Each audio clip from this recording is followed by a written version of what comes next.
Você está no canal do Próspero e tudo é futebol aqui. Neymar é o assunto da segunda-feira, ao promover um leilão para o seu instituto, o Instituto Neymar Júnior, situado na Praia Grande, no litoral de São Paulo, bem pertinho ali de São Vicente, Guarujá. Neymar promoveu um leilão aqui em São Paulo, estou falando de São Paulo, uma casa de shows muito conceituada, quando ele leiloou 15 lotes, de entre uma viagem para passar um dia com ele em Mangaratiba, para conhecer o mundo Neymar, na mansão que ele tem em Mangaratiba, no litoral do Rio. Um dia com Ronaldo Fenômeno numa quadra de tênis, vinhos, camisas autografadas por Pelé, camisa autografada do Barcelona pelo trio MSN, na época ele jogou lá Neymar, Messi e Luis Soares.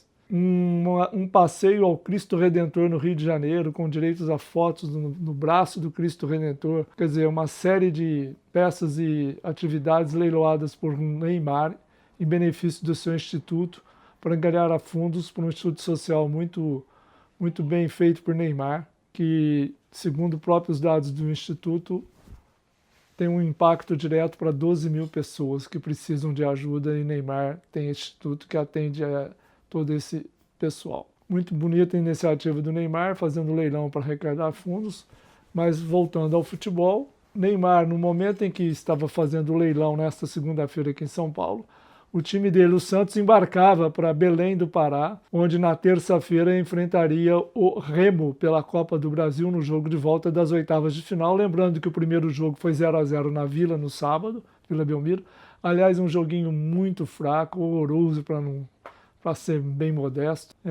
Nada de muito interessante aconteceu. O Neymar jogou e não jogou bem. Perdeu quase todos os lances, foi 0-0. Agora quem vencer esse jogo da volta no Belém se classifica aí para as quartas de final da Copa do Brasil. Esse é um dado. Esse é o futebol, esse é o mundo Neymar, esse é o Santos Futebol Clube. Agora vamos para o Corinthians, que também está numa situação complicada ao perder domingo na Copa do Brasil para o Internacional por 2-0 no jogo de ida da Copa do Brasil. Quinta-feira, o Corinthians recebe o Inter naquele gramado horroroso, gramado cheio de areia, gramado ainda em formação na Arena do Corinthians, o Anel Química Arena, com a missão de reverter esse placar de 2-0. Se o Corinthians vencer por 2 gols de diferença, teremos pênaltis. Se o Corinthians vencer por 3 gols de diferença, o Corinthians classifica.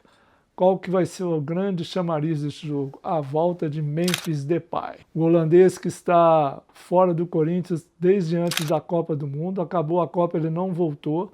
Ele ficou na Europa passeando e, ao mesmo tempo, cuidando da forma física, enquanto tratava da renovação do seu contrato com o Corinthians, que, segundo informações não oficiais do Corinthians, está renovado por 2 anos. Memphis deve ganhar um salário superior a 2 milhões de reais e ainda ter a sua dívida, a dívida que o Corinthians tem com ele de 45 milhões sendo abatida aí nesses 2 anos de contrato, a ver se o Corinthians vai pagar e como vai ser essa engenharia financeira. O certo é que o Corinthians precisa de Memphis. Memphis vai chegar aí sem ter feito um treino praticamente, vai chegar nesta terça-feira de manhã, teria terça e quarta para se entender com o Fernando Diniz e jogar na quinta-feira nesse jogo importantíssimo que pode ser um divisor de águas da temporada do Corinthians em 2026. Então, Memphis, Corinthians aguarda, contrato praticamente renovado, há tempo de chegar e jogar. Essa situação do Corinthians também, que não tem Yuri Alberto, que teve uma lesão grau 2 na coxa. Então, para você ver como é que está o futebol brasileiro. Memphis aguardado no Corinthians, Neymar fazendo leilão. Enquanto isso, o futebolzinho que a gente tem visto aí nos últimos jogos, tanto do Brasileirão como da Copa do Brasil, tem sido um verdadeiro, como dizem os ditos populares do futebol, um show de horrores. Bola muito pequena e a intolerância dos jogadores com os árbitros.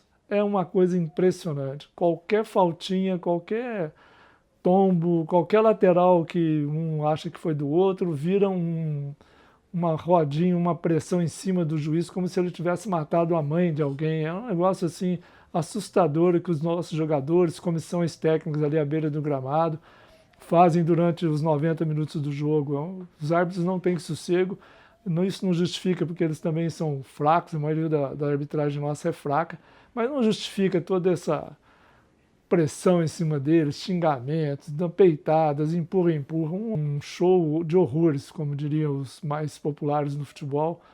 E a plateia ali que gasta uma grana violenta para ir a um jogo de futebol, os torcedores têm que aguentar tudo isso.